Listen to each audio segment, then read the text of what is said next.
More than £1.5 million worth of fines have now been imposed on COVID-19 rule breakers by magistrates sitting in London. These are people accused of ignoring the stay-at-home message, attending parties in lockdown, flouting the quarantine rules, or breaking the restrictions on businesses.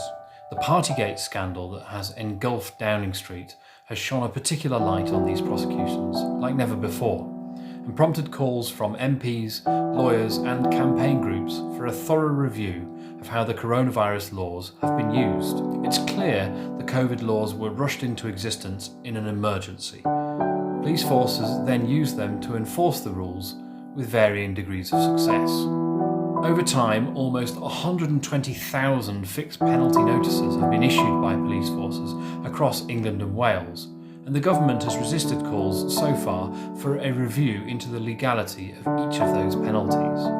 Many of the COVID-19 prosecutions that get to court are launched when somebody does not pay their fine.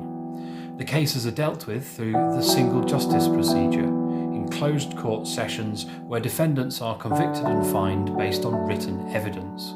In some cases, those fines are as much as £14,000. Campaign groups, Fair Trials and Big Brother Watch say they fear there may have been as many as 25,000 miscarriages of justice. The Evening Standard's analysis of the data from Westminster Magistrates Court shows an almost complete absence of defendants being acquitted between September 2020 and July 2021. From July onwards, the rate of acquittals dramatically increased to almost 15%. Magistrates began to spot the problems. Police failing to properly identify the defendant, using laws that were not in force, or leaving large holes in the evidence. All this suggests there could have been significant numbers of flawed prosecutions under the COVID-19 laws in London that have ended in conviction nonetheless.